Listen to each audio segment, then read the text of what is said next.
Welcome to conference coverage presented by ReachMD Radio on XM 160 and powered by Health Day, featuring the latest clinical information and research findings from the American Diabetes Association's 70th Scientific Sessions in Orlando, Florida, June 25th to the 29th. I'm your host, Dr. Mark Chyna. And I'm Sue Berg. The American Diabetes Association's 70th Scientific Sessions took place June 25th through 29th in Orlando, Florida, and attracted about 13,500 professional attendees from around the world to share cutting-edge research, treatment recommendations, and advances toward a cure for diabetes. An important meeting highlight was the release of the final ACCORD, Action to Control Cardiovascular Risk in Diabetes results. The ACCORD results confirm that neither intensive lowering of blood pressure, intensive lowering of blood glucose, nor treatment of blood lipids with a fibrate and a statin drug reduce cardiovascular risk in type 2 diabetic patients who are at severely high risk for cardiovascular events. However, researchers did observe improvements in microvascular conditions such as progression of diabetic retinopathy, visual acuity, and renal and nerve function. In a statement, the director of the Division for the Application of Research Discoveries at the NIH's National Heart, Lung, and Blood Institute, Dr. Denise Simons-Morton, said that these results underscore the importance of patient-centered care, stressing individual treatment choices made in consultation with a physician. Other meeting highlights included the Healthy Living Partnerships to Prevent Diabetes study, which showed that a community-based diabetes prevention program helps people lose weight and lower blood sugar as effectively as individual counseling by health professionals. During the study, researchers assigned one group of participants to a lifestyle intervention group, including 6 months of weekly group behavioral weight loss sessions run by lay community health workers rather than professional behavioral specialists, followed by monthly meetings encouraging participants to improve their eating habits and exercise up to 180 minutes per week. A second group was assigned to usual care of 2 visits with a dietitian and a quarterly newsletter with tips for lifestyle changes. Compared to the usual care group, researchers found that after 12 months, the intervention group had lost significantly more body weight, an average of 7.3% in the intervention group versus an average of 1.3% in the usual care group. Researchers also found that after 12 months, the intervention group reduced blood glucose levels by an average of more than 4 milligrams per deciliter, while the usual care group reduced levels by less than 2 milligrams per deciliter. The study's lead investigator noted that some of the healthcare workers were patients with diabetes who had been trained to work with pre-diabetic participants. This approach seems to show promise for preventing diabetes and would be translatable to public health settings. A study led by researchers from the University of Pittsburgh Graduate School of Public Health suggested that increased intake of omega-3 fatty acids does not improve cardiovascular disease risk in women with long-standing type 1 diabetes. The researchers assessed outcomes in 601 men and women who were diagnosed with type 1 diabetes between 1950 and 1980. About 28% were diagnosed with cardiovascular disease. Consumption of more than 0.2 grams of omega-3 fatty acids was associated with a lower incidence of cardiovascular disease in men, but no such benefits were observed in women.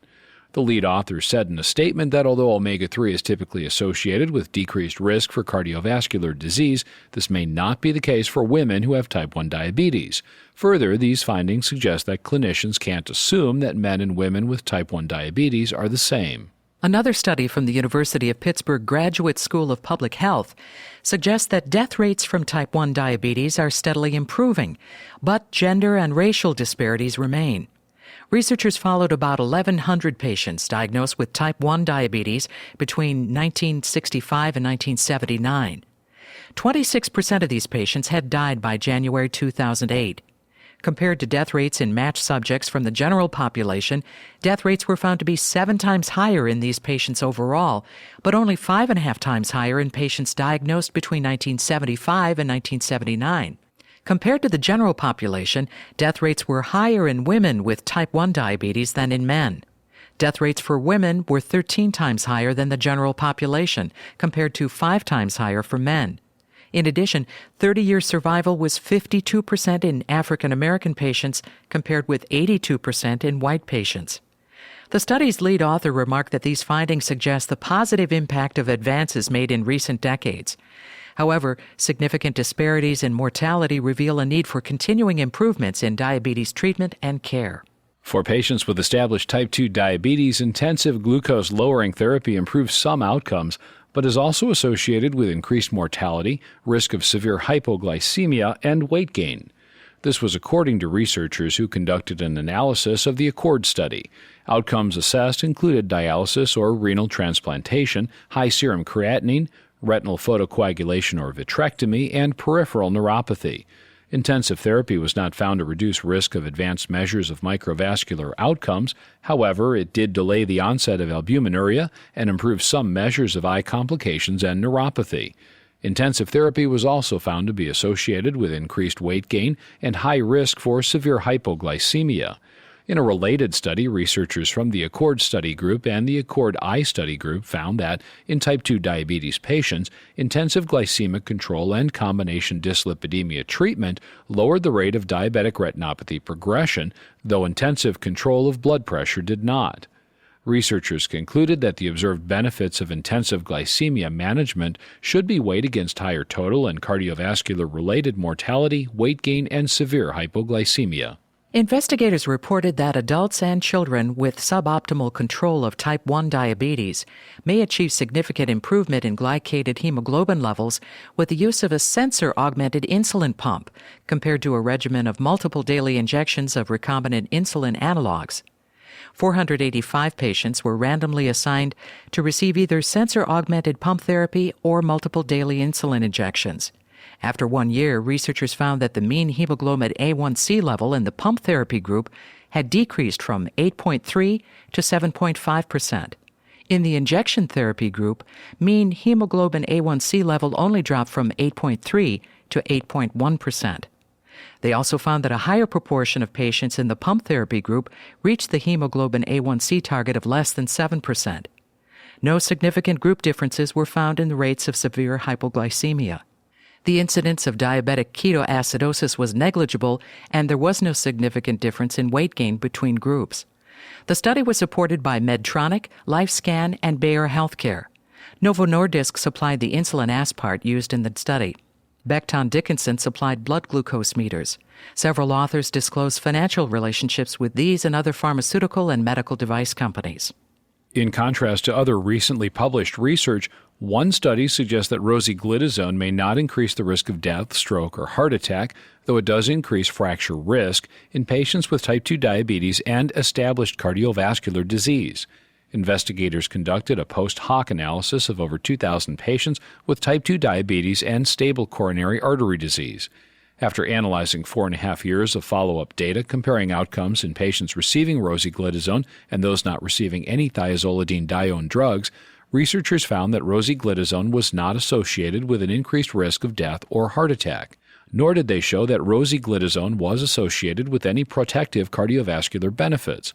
But death, heart attack, and stroke rates tended to be about 28% lower in the rosiglitazone group compared to the control group. There was also an association with a statistically non-significant increase in the rate of congestive heart failure and a 45% increase in fracture rates. In a statement, the study's lead investigator said that these data are important because they suggest that there's no significant cardiovascular harm posed by taking rosiglitazone for patients with type 2 diabetes and coronary heart disease.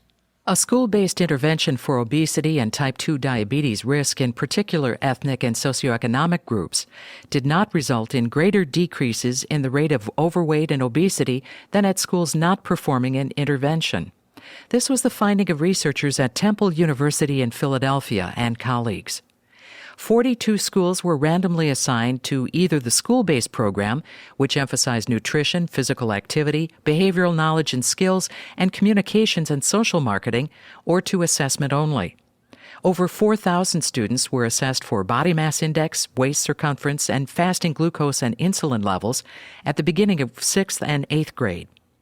Overweight and obesity decreased in the intervention as well as the control schools, and researchers found no significant group differences.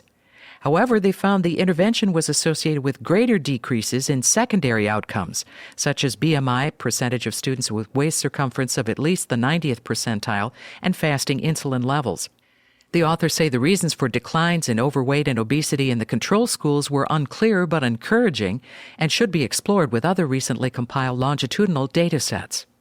Dutch researchers reported that a once-weekly injection of exenatide may be associated with better glycemic control and greater weight loss than daily injections of insulin glargine in patients with type 2 diabetes who have inadequate glycemic control despite treatment with first-line blood glucose-lowering drugs. 456 patients were randomly assigned to add either exenatide via a 2 mg once-a-week injection or a once-daily insulin glargine injection to their blood glucose-lowering regimens. After 26 weeks, exenatide was associated with a modestly greater decrease in the mean level of hemoglobin A1c than insulin glargine, 1.5 versus 1.3%. The exenatide group also had a lower rate of hypoglycemia, as well as a mean loss of 2.6 kilograms in body weight, while the insulin glargine group had a mean gain of over 1 kilogram in body weight. Discontinuation because of adverse events was 5% in the exenatide group versus 1% in the insulin glargine group. The authors of a comment accompanying this study write that currently there is more promise, few disadvantages, and some unknowns about treatment with long-acting exenatide for diabetes. In another related study, patients with type 2 diabetes treated with metformin were found to be more likely to achieve optimum glucose control, weight loss, and a minimum occurrence of hypoglycemic episodes if once-weekly exenatide was added to their treatment regimen instead of maximum daily doses of pioglitazone or sitagliptin. Both studies were funded by Amylin Pharmaceuticals and Eli Lilly and Company. Several authors disclosed financial relationships with these and other pharmaceutical and medical device companies. According to UK researchers, in pregnant women with type 1 diabetes, vitamin C and E supplementation does not reduce the risk of preeclampsia. 762 women with type 1 diabetes who presented between 8 and 22 weeks gestation were randomly assigned to receive either 1,000 milligrams of vitamin C and 400 IU vitamin E or match placebo daily until delivery. Overall, the researchers found that rates of preeclampsia were not significantly different in the supplementation and placebo groups, 15 versus 19%. But among women with initially low antioxidant status, their results suggested that supplementation was associated with a significantly lower risk of preeclampsia. The authors caution that this finding requires further study, and any single intervention is unlikely to be effective in prevention. And researchers found that in patients with type 2 diabetes who do not respond adequately to metformin alone, the addition of the drug dapagliflozin may be an effective treatment option. Dapagliflozin is a selective sodium glucose cotransporter 2 inhibitor that acts without affecting insulin-dependent systems. UK researchers randomly assigned nearly 500 type 2 diabetes patients who had inadequate glycemic control with daily metformin to receive either placebo or one of 3 daily doses of dapagliflozin at 2.5, 5, or 10 milligrams, in addition to their pre-study doses of metformin for 24 weeks. The researchers found that mean hemoglobin A1c decreased by 0.67% in the 2.5 milligram dapagliflozin group, 0.7% in the 5 milligram group, and 0.84% in the 10 milligram group. Mean decrease in the placebo group was only 0.3%. The study was supported by Bristol Myers Squibb and AstraZeneca, which are jointly developing dapagliflozin. Several authors disclosed financial relationships with one or both of the companies and other pharmaceutical and medical device companies. Finally, researchers found that diabetes independently doubles the risk of a range of vascular diseases and may now account for 1 in every 10 deaths from cardiovascular disease. A meta-analysis was conducted of 102 prospective studies involving nearly 700,000 people in 25 countries who initially had no vascular disease. Researchers found that diabetes was strongly associated with an increased risk for coronary heart disease, ischemic stroke, hemorrhagic stroke, unclassified stroke, and the aggregate for other vascular deaths. At a 10% adult population-wide prevalence, they estimate that diabetes accounted for 11% of vascular deaths. But in patients without diabetes, they found only a weak association between fasting blood glucose concentration and risk of vascular disease. This study was partly supported by Pfizer. One author disclosed financial ties to Pfizer and other pharmaceutical companies, and one to GlaxoSmithKline. Thank you for listening to conference coverage from the American Diabetes Association's 70th Scientific Sessions in Orlando, Florida, June 25th through the 29th.